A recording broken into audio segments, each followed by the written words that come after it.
Welcome to this episode of Japan's Top Business Interviews. My special guest today is the CEO of Interbrand here in Japan, Masa Namiki-san, who's an old friend of mine and has got great experience about leading in Japan. And we're going to talk about leadership today, but Masa-san, just at the beginning, some people may not know much about your background. Tell us a little bit about how you got to become the president of Interbrand in Japan, some of your background, and a little bit about what Interbrand itself does. Well, thank you for the introduction. I'll start with the most interesting part of my background and go into the professional side. Besides being always management consultant, I once won Argentinian tango dance APAC champion. Wow. Now, I've known you a long time. That has never come out before. That is phenomenal. Congratulations. That's awesome. So that kind of add color to my career. So besides that, I have always been management consultant. So I started my career at PwC Consulting, and then I worked there for several years, and then I went to MBA. Then when I came back, I worked for McKinsey and Company. So when you say you did your MBA, you came back, where did you go and do the MBA? So I was born and raised in Japan, and I studied in Japan all the way up to end of high school. And then I went to the States and I studied at Boston University. So when I was thinking about MBA, I didn't want to go back to the States because I think MBA is not just about education, but it's about experience. So I already had experience of living in the States. So I wanted to live in different place. So the next destination is usually Europe. But as I said, I was dancing tango. So I wanted to go to South America. But doing MBA in Buenos Aires doesn't sound right. So I was looking through all the program in Europe, and then I came across with this program where HEC Paris in France provides a double degree program where I could do half of my MBA in Paris and the other half in Buenos Aires. So I spent 1 year in Buenos Aires, Perfect. The other year in Paris. Oh, that's an awesome result. Very well organized. Yes. Extremely well organized. And I was lucky, I guess. So that led me, actually when I get into MBA, I was thinking, after 7 years of doing consulting, I wasn't sure if consulting wasn't the thing for me. But also I knew I wanted to do business because right before MBA, I actually was making money teaching dancing tango. So it was kind of significant point in my career to really think what I want to do with my career or with my life. And I decided, tango would be a good thing for me to do as a hobby, but not something that I want to make money out of for the rest of my life. And I wasn't sure about consulting either, but when I was going through MBA for 2 years, it really gave me energy or interest again to get back into consulting. So I was lucky enough to get offer from McKinsey and Company. So I went back to McKinsey, worked for 2 years, and then went to another firm called Salmon, which is now a part of Accenture. And then 5 years ago, I moved to Interbrand. And then 1 year after I joined Interbrand, I became a CEO. And since then, so I'm finishing my 4th year as CEO. So for you, very amazing background, terrific background, the most interesting background I've ever heard. That's great. In terms of leadership in Japan, so you've been inside big companies, you've been a consultant, where you're dealing with clients, but you're not necessarily leading a big team like you are now. So what were some things you found that were challenging in Japan as a leader? Right. So Interbrand Japan, right now we have about 100 people in our company. About 30 plus of them are strategists. So they come from consulting background or brand management or marketing background in the industry. 40 plus people are creatives. So they're graphic designer, copywriters, motion designers, interior designers, very different people. And on top, we have about 15 people in sales and marketing team. They also come from very different background. Many of them come from experience in agencies, media agencies. So the team is very diverse as a professional firm. I think professional firm tends to be a lot more homogeneous, but our office is very diverse. So to me, to lead a team, it's quite complicated. On top, that's my first time to lead a big team like that. And honestly speaking, I struggled a lot, probably for the first couple of years. I'm still struggling. When you say you were struggling at first, what were those things that were causing you to struggle? Yeah, so I think, very frankly speaking, I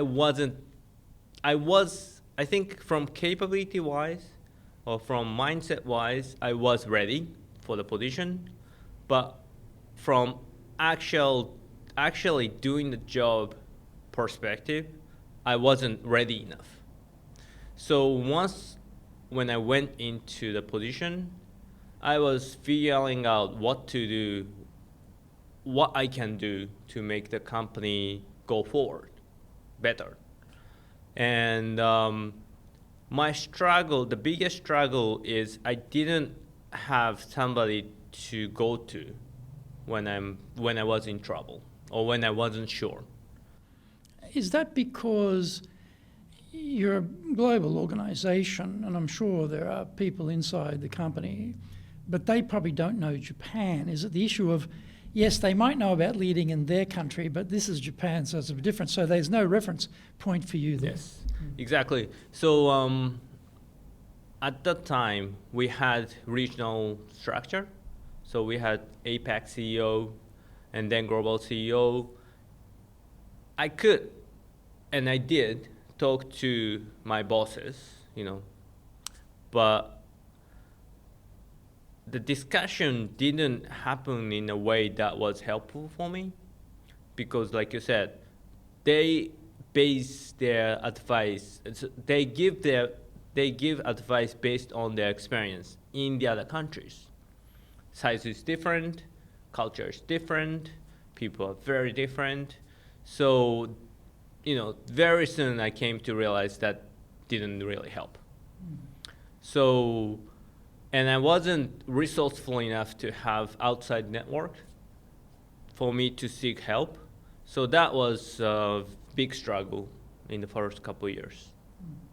And were these mainly people issues, because you've got one group of creatives who probably need quite a different type of leadership to a group of highly analytical consultant-focused people, and you've probably got back office people, sales people, quite diverse perspectives and needs. So how did you find trying to balance the needs of all those different groups?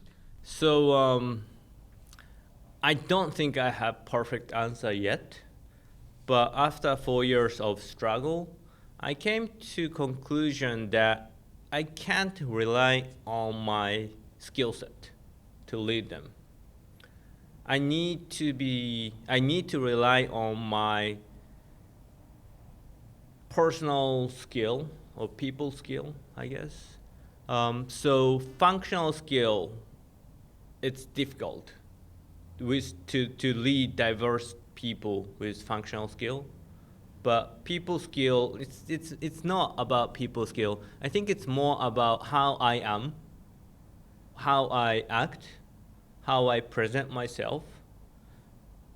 That has very strong powers for me to connect with anybody, even when they have very different skill set, need, personality, anything. So in that sense, are you altering your way of dealing with people depending on the type of person? Like, for example, if they're very fast-paced, very dynamic, you have a certain style with that person. If they're very quiet, a little bit shy, different style with that person. If they're very creative, you might have a different approach. Are you breaking your approaches up according to the types of people, or do you have a sort of constant style of your own that you sort of apply everywhere? I think it's both are the true. So when it comes to having direct communication, I try to adapt more to the person to whom I'm talking to. But as a leader, and as how to be as a leader, I would keep what I am. So I think what I'm trying to say is, I think what I came to realize these days is, for me, it's very important that I am very authentic who I am. I am very true to who I am. And I don't really try to act as if I were a different person. I think that would gain that has gained confidence. Yeah, that has gained confidence of as a person, as a leader. So they feel easier to be connected with me. So that kind of helps me to adapt in terms of communication style when I'm talking directly to the person. But I think the key to me is not try to be the big CEO person, but be who I am and lead with that, but not to be afraid to show that. So does that mean that you're using a more consensual style of leadership where it's more a consensus, trying to build a consensus of ideas around a decision rather than having a very strong lead on we should do this? How are you applying that authentic you in that way of directing, or not particularly, maybe not directing, having them direct the direction? So when I went into the position, I had this image that CEO have to make decision, make changes, drive company. What I came to realize after a few years is it didn't stick. The changes that I have made didn't stick. So just to keep on that point, did you have that concept as a Japanese person, born, raised, educated in Japan, worked in Japan for foreign companies where you had leaders? Was your concept of what the leader had to be based on what you'd seen and you thought, well, that's how I should be? Was that why you were doing it that way? Yes. Yes, I guess, yes, I learned it from the leaders that I have seen. So I don't know if it is very Japanese thing or not, but at least with the leaders that I have worked with, they tend to have that type of style. So I adapted to that. And that's because they were foreigners, or they were Japanese who'd sort of got used to that gaishike, that foreign multinational style of leadership? I think it's a latter. The latter. Yeah. Mm-hmm. Okay. So you're trying this more dynamic, I'm the leader approach, and it's not getting anywhere. And how did you discover that actually it's not getting anywhere? What were the things you noticed? Like, hang on a minute, this isn't working. So I think it's when I was doing it, change happened. But once I shifted my attention or focus to something else, it kind of went back to where it was. So it was kind of easy to see what I was changing happened only temporarily when I was really driving it. But once the pressure is gone, things goes back. So that's when I realized that it's more important for me to make things happen from the grassroots. So that meant, I needed to shift more consensual based, but I think it's more than make it consensus, but it's more find a way to infuse the desire to change into our members so that they would initiate that change process rather than creating consensus. So what you're talking about there is getting some sense of ownership on their part to want to drive the process and drive the direction. So how do you get Japanese team members to grab that sense of ownership? Because a lot of people complain that Japanese staff can be very loyal but very passive. Mm-hmm. Tell me what to do and I'll do it, as opposed to I'll take responsibility and accountability and work out what we should do. How did you get that switch? So a few things that worked for me. One easier one is to find the right member, give them more authority, empower them more, even give them more higher title so that they would start to feel that they can own it and drive it. The other thing is show the benefit of the direction that I want to go and make it their benefit, that they feel by driving that, they personally will benefit in their work. For me, those two things have worked. So having that group of people who are taking that responsibility and accountability. Now, the other problem in Japan is mistakes or errors or defects are not looked upon very positively, and so Japanese people have learnt to avoid making errors, avoid making mistakes, and the way of doing that is to do nothing. Take no responsibility, always say no. It's the easiest thing is to say no. So, how did you deal with that when you gave people accountability and they made a mistake or it didn't go well or there were errors or there were problems? How did you deal with that situation? So, as I said, our company only has 100 people. So it's still a size where I personally can back up certain initiative where high risk is involved, high risk of failure is involved. So for example, right now we are trying to launch a new service in Japan, which is not failure, which is a big challenge.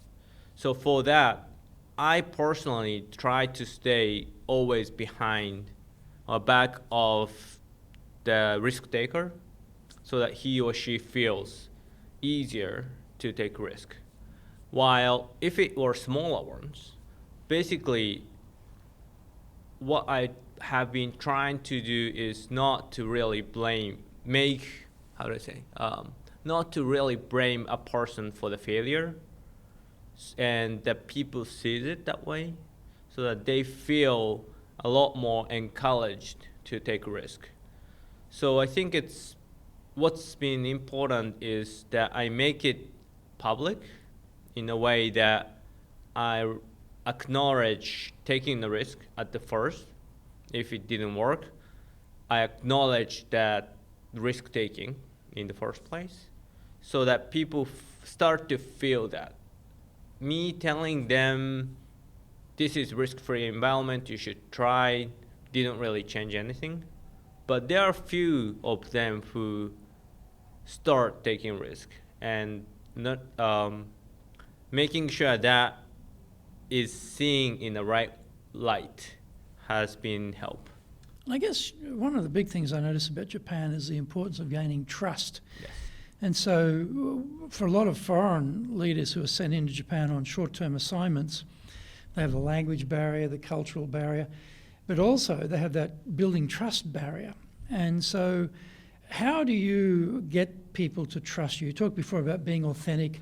How do you actually get them to trust you, to get that sense of, I'll volunteer for the project, I'll be accountable for it, I'll possibly fail, but I'm confident to take it on because I trust my leader who's given me that accountability. How do you build that trust? It's a big question. I don't think I have answer to that. What I'm trying to do is, one is to establish more personal relationship with key leaders so that they feel they have more personal level connection. And it doesn't need to be something big or something deep. You know, it's having one-on-one meeting every once in a while or showing my vulnerability to them. I think that allowed them to feel that I'm as much of a person as who they are. Just on that point of vulnerability, that's a very interesting comment. Is that something that would be typical, you would think, in a Japanese situation of leadership where the leader would show vulnerability or not? Are you doing something that's a bit unusual or is that usual? I think it's unusual, but younger the leaders are, I think it's a little different. The older, say, people in 50s or 60s, I think that's not how they have been brought up to be a leader. But I think in the younger generation, people are more acceptable about the idea of showing vulnerability or who you are. And I think that there is a difference between generation to the other. If you want to be successful as a leader, do the Leadership Training for Managers course. All companies need people who can both manage and lead. Leading people screams out for real skills in communication, dealing with all different types of people, being excellent at innovation, planning, delegation, handling mistakes, doing performance reviews really well, and inspiring and motivating the team. Do the Leadership Training for Managers course now in either Japanese or English. And so, talking about the trust before, and you're talking about having that ability to show some vulnerability to certain key members and build that trust. How does that filter down to the other people in the bottom of the organisation? Because often when we're sitting up the top, what we imagine is happening is often not happening because the middle management are not passing it on, not passing on the communication or driving the culture change we want. How do you get around that sort of problem? It's another difficult question. What I'm trying to do is three things. One is I'm personally trying that with leadership team so that there are some leaders who change their behaviors that mirrors what I'm trying to do. So on that silo, there's certain cascading down. The other thing that I'm trying to do is to have more frequent direct communication with everybody, not one-on-one, but all staff meeting, all staff outing, stuff like that, where I can actually directly talk to them. And the final thing is to put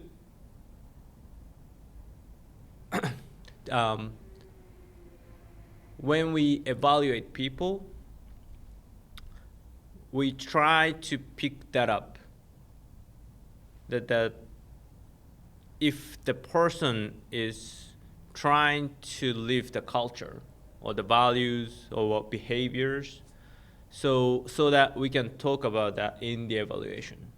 Is that just a Japan thing for Interbrand, or is that sort of standard Interbrand practice around the world? I don't think it's standard practice, but one big thing about what we are trying to do around the world is we're trying to put more and more emphasis on the values and behaviors and engagement.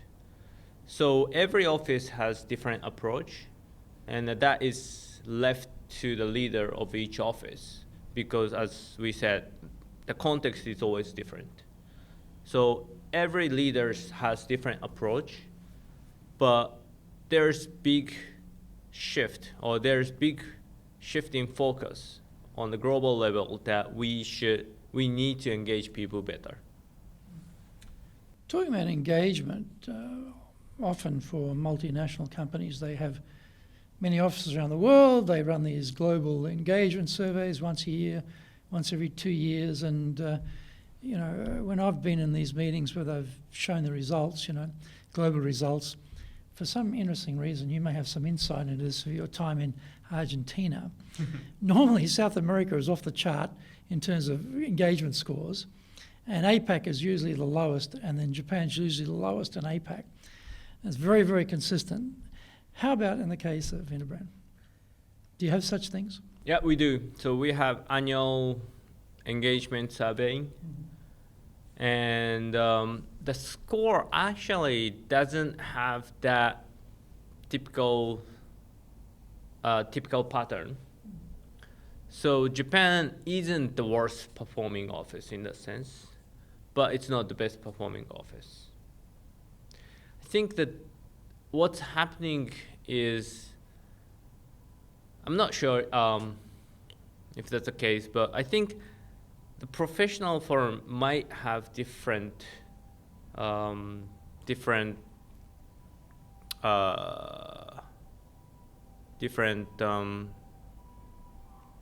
what's the word? Style. I guess the professional firm may have different culture when it comes to how they express themselves in the survey, especially creative people. I think they do not really conform to the norm in a way, and they want to express more. So maybe that plays a role in that too. And do you get pressure from headquarters? Japan's numbers look a bit low. Masa, you better get those engagement numbers up there. Do you get that type of pressure? Yeah, we had that meeting about a month ago. Oh, and people often say to me that Japanese conservatism is such that if you gave them a 5-point scale, they'll look for 3. And so, it's very hard to get off 3, And they think 3 is pretty good. From their point of view, you're doing a great job, I give you a 3. Whereas maybe in Argentina, you do an average job, you're getting a 7 or something out of 5, So is it possible to explain that sort of Japan bias in doing those sort of scale scoring to headquarters? Well, they don't accept it. I would love to do that, but they do not accept that. So, I haven't tried it yet, but I think one thing what we need to do when it comes to employee engagement survey is to explain what scores needs to what we need to do is to explain what score means. I think, like you said, there's unspoken understanding of that things need to be around 3 or in the middle. I think we need to explain that it doesn't need to be that way, so that people feel more empowered to rank as they really want to. Often I think in Japan's case, people are loyal, but they're conservative in the scoring. And so when I ask people, well, yes, they're scoring like this, but do you think they're not engaged? And usually the answer is they don't talk about engagement in that sense. They talk about loyalty, that, no, I think they're very loyal. But being loyal and being engaged, I think there's an overlap there, but maybe it's also engagement is a little bit different. This comes around to accountability you talked before, and also innovation, wanting to drive the company's progress, be part of that. How about that case for Interbrand in Japan? Do you get a sense that people really want to innovate inside the company, or innovation is something that only the creatives do innovation, everyone else does something else? I mean, how do you get innovation going in the company? So to that point, I started the more I talk to everybody, the more I feel everybody wants to do something new. Everybody wants to innovate. Everybody wants to go out of their boundaries. Having said that, not everybody actually do that. I think the key is to give them hint or direction what they could do.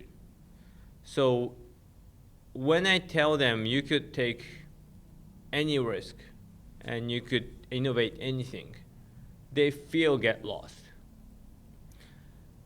Why is that? I think it's a good question. My hypothesis is I guess a few reasons.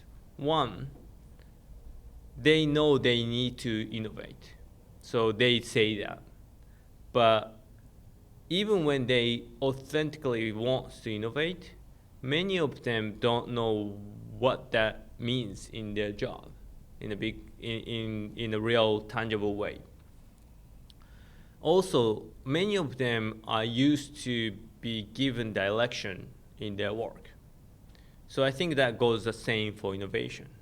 So when there's a direction, hey, this is the direction that we want to go.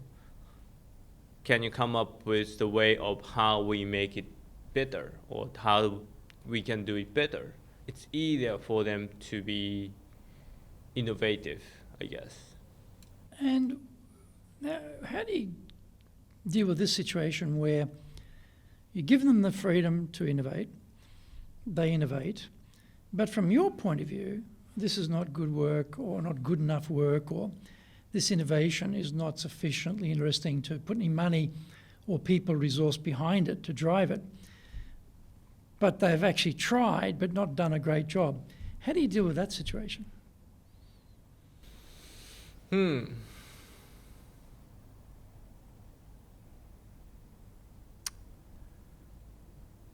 Right. So, well, I guess to that question is, we do need to kill that.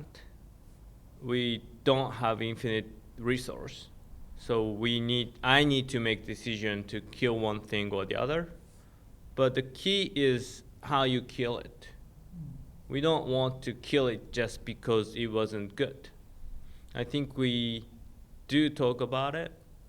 We identify if this is where we should put more resource or not, and at least reach some level of consensus so that we can stop it.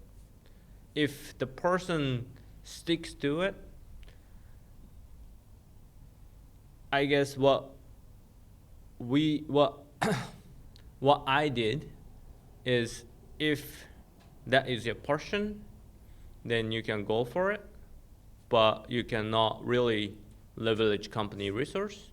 But if you make efficient use of time, find the time to do it within your responsibility, you can go for it. Type of what they call skunk works in America, right? Sort of not a side hustle, it's within the company, but it's you're working on something to the side there to keep them going. And so what about, for example, you've got a creative side, you've got an analytical side, I guess. How do you get creativity? I mean, creatives probably already know how to be creative. They've self-selected themselves to be creative, I suppose. Is it possible to take that capability and work that into the other parts of the team to sort of cross-pollinate some of that creativity so that the people in other jobs can also become more creative? Or creatives are sort of already sort of set and you're over here, it doesn't cross-pollinate much? I think it does. I think it does. And we are trying hard to make it happen more and more. But I don't think there's a system that make it happen. What I have seen is the more interaction that exists, out of the interaction there's more creativity. So I don't know if that makes people in strategy team more creative, but as a work, things get a lot more creative. So, and in the end, what matters is what comes up. So it is not the most efficient way of use of resource, but even when it is, say, strategy work, when creative people get involved, the quality of output tends to be a bit more creative at least. So as an organization, I don't know if that really helping the strategists to become more and more creative as a person, but as a team, it's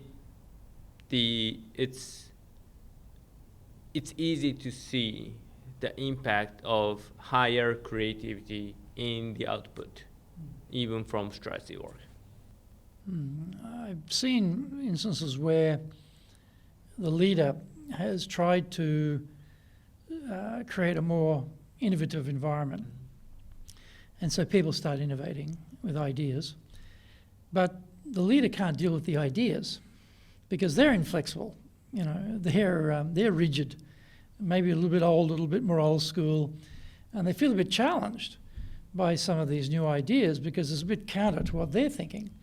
Have you had these sorts of experiences where you suddenly got some innovation, you go, oh, I don't like that innovation. It's not what I want to do. Do you have that sort of problem? Well, I guess I do. I never really thought about that.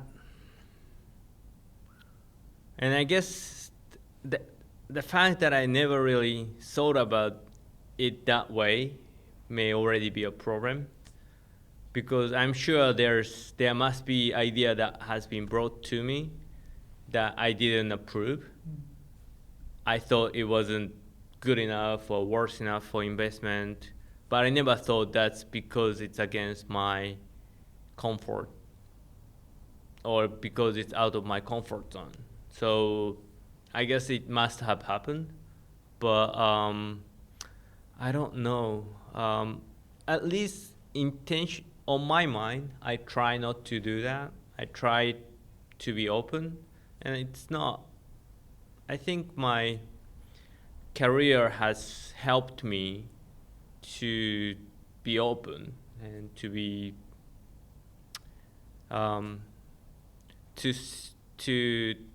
to accept something new. So I'm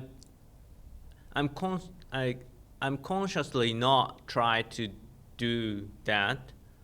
So, but I guess that, yeah, it's kind of difficult. Are you doing business with Japan? Do you really know how things work? Japan Business Mastery provides the answers. Do you have the right networks and know how to create them? Do you know how to get on the same wavelength with Japanese buyers? Do you know what being trustworthy looks like from the Japanese perspective? Japan Business Mastery is based on more than 30 years' experience in Japan and will become your go-to guide. Want to succeed in Japan? Buy Japan Business Mastery now.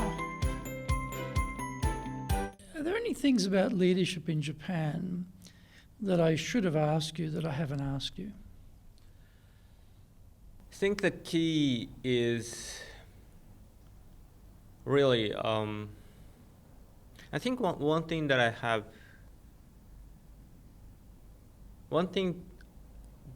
I came to appreciate more and more as a leader in the past couple of years is to believe in or to have confidence in your intuition.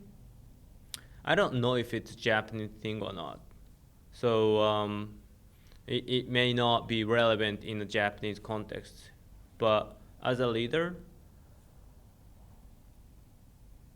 when intuition says otherwise, or when I make decision while intuition says otherwise, I always find it not the right decision that I made. So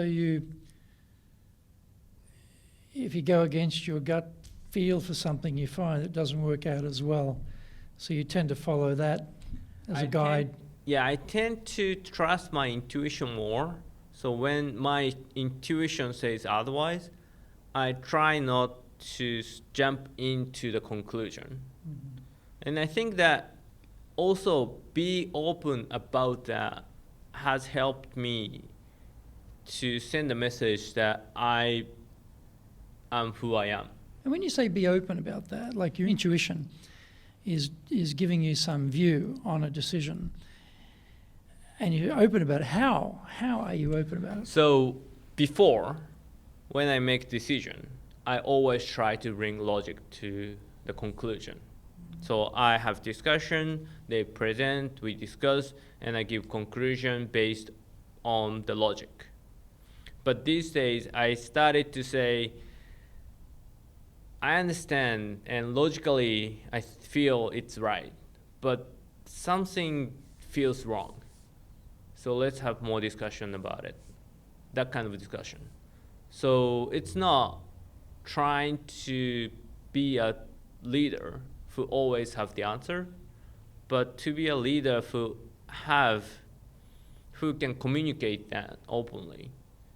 I may not have the answer, but I feel not right. So let's have conversation around it. How's the reaction to that? They tend to have, I think in the first, when I started doing that, people showed a bit of surprise. But as I do that more, people started to feel that it's part of the business as usual, and they're open to have conversation. How far into the 5 years you've been running the business did you start to talk about, I don't feel that's right? When did you start making that change? Last year. Oh, okay, so it's already 4 years into it, so you feel, yeah. And what other things are you thinking there that I should have asked you about leadership that I didn't? I think to lead organization in Japan, I think we cannot underestimate the power of empowerment. So we talked about that at the beginning, but when I want to make any changes, the key has been for me to empower my subordinate and talk with them so that the direction of the change is in line with the direction of the change I want to make. Because without subordinate owning the change, no change sticks. Especially in Gaishike, where top management comes and goes, they learn to be patient for a few years until the storm passes, because they know they can get back to where they were, unless it's a change that they make. So all the changes that I asked my subordinate to make didn't stick. But all the changes that I discussed with my subordinate and subordinate initiated has stayed. So I think especially in Gaishike, where people in the company sees the top management comes and go every several years, and if you want the change to really stick in the organization, not when you are there, you really need to give that happen from not you. And if you give, say, a couple of pieces of advice to foreign leaders, okay, you're going to be sent to Japan, run our operation there, and they don't know much about Japan, what would be some advice you'd give them that they should think about in trying to be a leader in Japan? One is assume that you don't know why things is happening the way it's happened. Two, try to connect personally. The third one was to keep showing the respect to Japan. That was the third one. So I think the combination of that three, so assume that you don't know why things is happening, you continue to show the respect to Japan, and always try to establish personal relationship. I think that will help you to find different sorts of different resources within the company. Of course, if a person spoke no English, it's difficult. And it's always difficult to learn Japanese in short time. But there are enough people who speak some English. And the key is how you get connected. So if you do the opposite of what I said, if you assume you know why things is happening, and you act as if Japan doesn't matter, and you sit the boss because you're important, nobody opens up because you don't really matter to them. But if you do three, then naturally you become more curious, and people sees you as more friend. And because you do try to talk, it's easier things come up. And I think that's the key. Well, this has been a fascinating discussion from Masa here on the inner workings of Japanese companies and working with teams, and I think some great insights there. So I'd like to thank you very much for sharing those with us today. This has been very, very interesting, and I'm really impressed about APAC, tango champion as part of your background. That's terrific. And I'm going to ask quickly, how was it in Argentina when you were doing tango there compared to what you're doing before? Was that a real eye-opener for you? Yes, because the culture is very different, right? So I did tango, I learned Spanish, and also I did MBA in Argentina. So I saw different part of Argentina, right? The serious people in MBA, foreigners trying to learn Spanish, and people learning tango.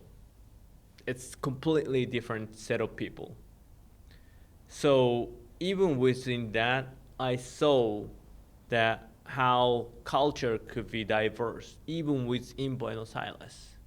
And that really opened a very different perspective, because say, if I live, or when I lived in the States, it's different, but it's still within what I understood.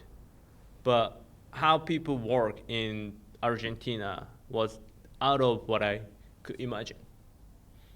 So it really deepened my, I guess, tolerance to get in touch and absorb the new thing. It was very different. It's very interesting.